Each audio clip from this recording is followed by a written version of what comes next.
Have you ever glanced at your calendar and just felt sick? A schedule so jam-packed with things for other people that there isn't a single open spot for you. Do you find it almost physically painful to say no, even when you're completely swamped? Is the fear of letting people down keeping you stuck in a loop of overcommitment, stress, and exhaustion? For years, that was my life. My entire schedule was a string of things I never really wanted to do, and my mental health was footing the bill. I was completely drowning in commitments, overwhelmed and anxious, all because I couldn't get myself to say one tiny two-letter word.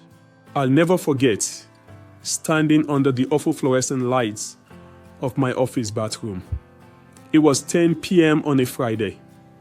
I had just bailed on family dinner for the third time that month to finish some super urgent report for a coworker who'd clocked out hours ago. I looked in the mirror and had no idea who that exhausted, resentful person was staring back at me. That was it.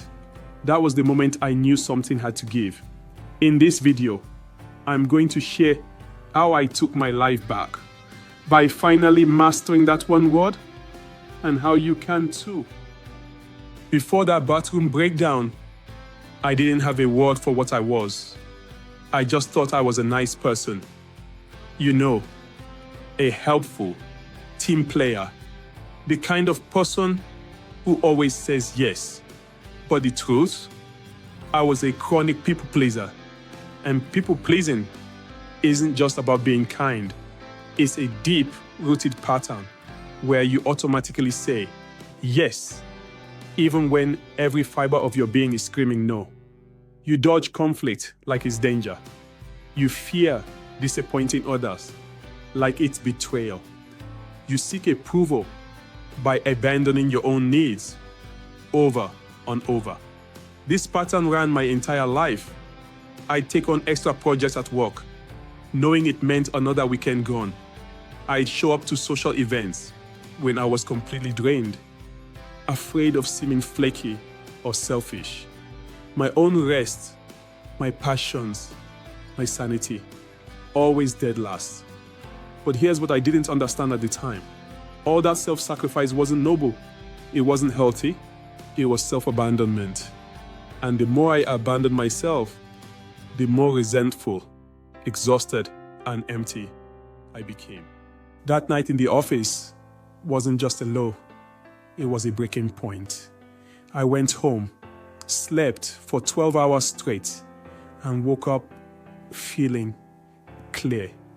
That report I touched my family dinner for, it sat on my colleague's desk, unread, until the next Tuesday. My big sacrifice wasn't noble.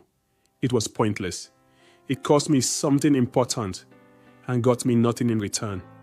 My obsession with being reliable to my colleagues had made me completely unreliable to the people I love. Learning to say no changed everything, but it wasn't like flipping a switch. The first time I tried it, I swear my heart was going to beat out of my chest. A coworker asked if I could cover their part of a presentation because they were totally swamped. The old me would have chirped, of course, without thinking. This time, I took a breath and said, I know you're slammed, but I can't. I need to focus on my own sections to make sure they're done well. And you know what happened? Nothing. The world didn't end. My coworker wasn't even upset. They just said, oh, okay, no problem, and figured something else out. But for me, it was a seismic shift. I had chosen myself. The guilt was real, but it was quickly washed away by this incredible feeling of empowerment. Each time you set a boundary and say no, you're sending a message to yourself that you are worth protecting. So, how do you actually do this? How do you go from being a professional people pleaser to the boss of your own time? It comes down to 5 simple steps. Step 1. Know what you're protecting. You can't say no effectively if you're not clear on what you're saying yes to. Most people wander through life responding to whatever feels urgent. But urgency is not the same as importance. So pause. Ask yourself, what actually matters most to me? Your health? Time with your partner? Your creative work? Write them down. These are your non-negotiables, your compass.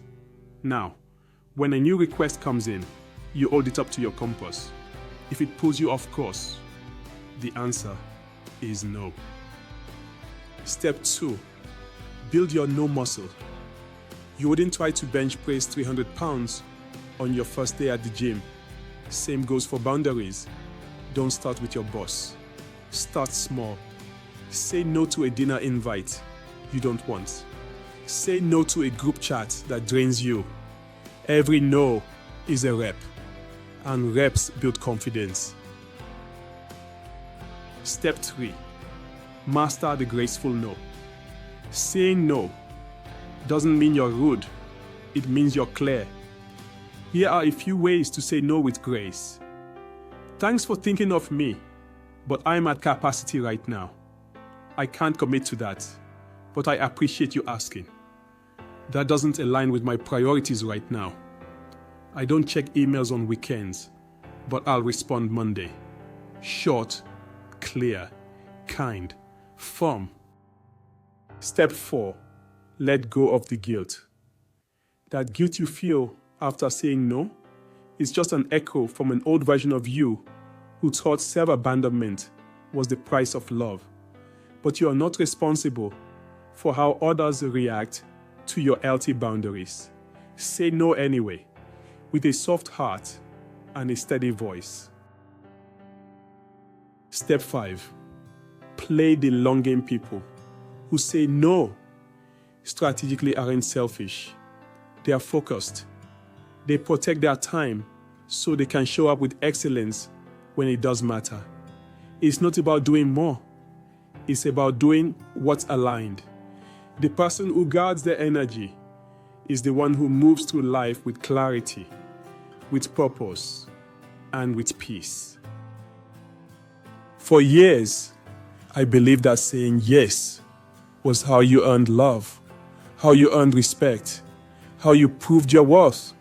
But all it ever gave me was exhaustion, anxiety, and a life so full of everyone else's needs, there was no room left for mine. The truth is, the one word that changed everything, the word that gave me my time, my sanity, my soul, was no. Not a hard, cold no, but a sacred number. A no that whispered, I matter too. Saying no isn't selfish. It's spiritual hygiene. It's nervous system protection. It's how you say yes to the people and projects that actually align with your soul. Every time you choose rest over pressure, every time you choose peace over performance, every time you say no to what drains you, you are rewriting your story. So this is your permission slip. It's okay to put your needs first. It's okay to let go of guilt. It's okay to build a life that feels good to you, not just one that looks good to others. The world may not applaud your boundaries, but your soul will if this message spoke to something deep inside you. Leave a comment and tell me, what is one thing you are going to say no to this week? Let's start this self-respect revolution together. Every day is a bonus. Charles Odia.